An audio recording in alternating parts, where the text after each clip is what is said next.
행동하는 프로라이프 공동대표 성산생명윤리연구소 이명진입니다. 인류가 지켜야 할 가장 중요한 가치가 생명권입니다. 태아가 비록 말을 하거나 시위를 통해 그들의 살 권리를 주장하는 소리를 내지 못한다고 태아의 살 권리와 생명이 함부로 다루어져서는 안 됩니다. 생명을 경시하는 이기적이고 비인간적인 주장입니다. 성적 쾌락과 자신의 편익, 경제적 이익을 위해 생명의 가치를 외면하면 안 됩니다. 생명을 존중하지 않으면 그 어느 주장도 정당성을 얻지 못합니다. 물론 현실적으로 어떤 법과 제한도 낙태를 해결하는 100% 정답이 될 수는 없습니다. 그렇다고 생명의 가치를 상황윤리와 윤리적 상대주의에 양보할 수는 없는 문제입니다. 낙태로 인해 제일 큰 피해를 보는 것은 낙태된 태아이고 여성이며 우리 모두의 생명권이기 때문입니다. 히포크라테스 선서를 통해 서약하였듯이 의사로서 인간의 생명을 존중하고 환자의 건강을 지키기 위해 이 자리에 서게 되었습니다. 첫째, 일부 주장과는 달리 대다수의 의사들은 낙태 시술을 반대하며 낙태 시술을 거부할 권리가 있음을 천명합니다. 생명을 지키고 존중하는 의사로서 낙태를 원하는 여성이 자기 결정권에 따를 의무가 없습니다. 의사는 윤리적으로 정당하지 못하거나 의사의 양심에 반하는 반인류적 진료 행위를 거부할 수 있음을 천명합니다.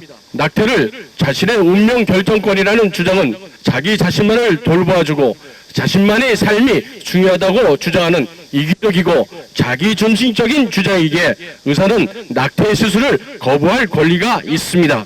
실제로 수십 년간 미국 괌에서는 낙태 수술자가 딱 2명이 있었는데 생명을 존중히 여기고 인륜에 벗어나는 낙태 시술을 의사들이 거부하고 있기 때문입니다. 대부분의 의사들은 생명을 존중하고 불법 낙태를 반대합니다.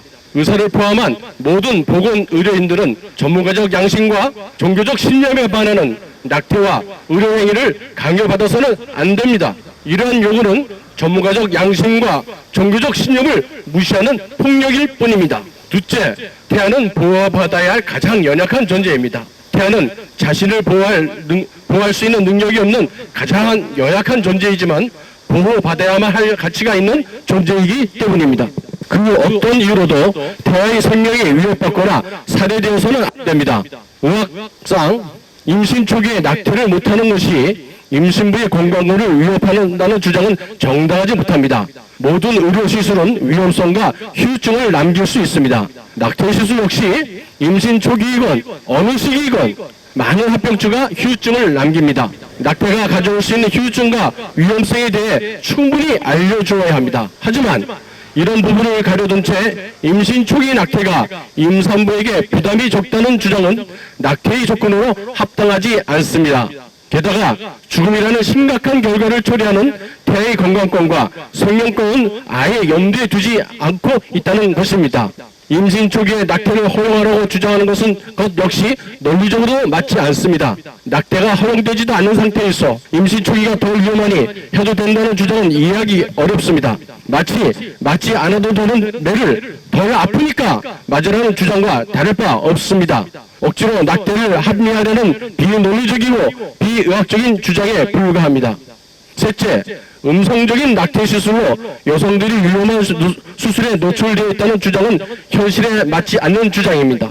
수십 년 전 산부인과 전문의가 없거나 의사가 부족한 시대의 상황을 끌고 들어와 주장하고 있지만 실제로 요즘은 불법 자격자가에 의한 낙태 시술은 거의 없습니다.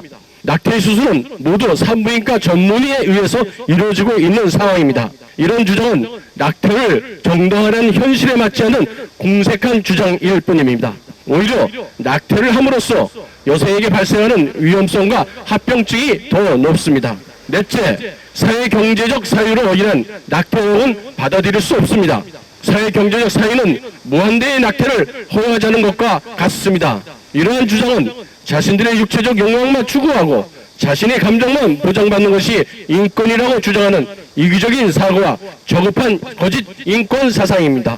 성윤리와 가정을 해체하고 욕망을 욕망하고 금지하는 것을 모두 금지하자는 폐악한 사조일 뿐입니다. 낙태를 주장하고 성적 자기 주장권을 주장하는 타락한 성문화에 대해 기성 세대에게 경각심을 갖게 하고 윤리적 민감도가 떨어지지 않도록 법을 만들어 주시기 바랍니다.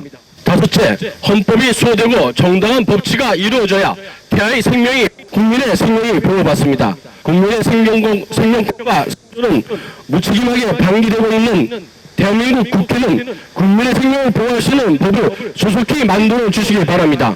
국회의원들께 호소합니다. 생명을 살리는 법을 만드시렵니까? 생명을 죽이는 법을 만드시렵니까? 대한민국이 미래 국민들의 생명이 당신들의 양심과 손에 달려 있습니다. 마지막으로 성산생명윤리소가 제시한 생명존중 3원칙을 외치며 기자회견을 마칩니다. 첫째, 모든 생명은 보호받아야 된다. 모든 낙태를 반대한다. 2. 상업주의를 반대한다. 낙태가 돈벌이 수단이 되어서는 안 된다. 3. 양심에 반하거나 종교적 신념에 반하는 비윤리적 의료행위를 강요받아서는 안 된다. 2022년 7월 29일 성산생명윤리연구소 이명진. 감사합니다.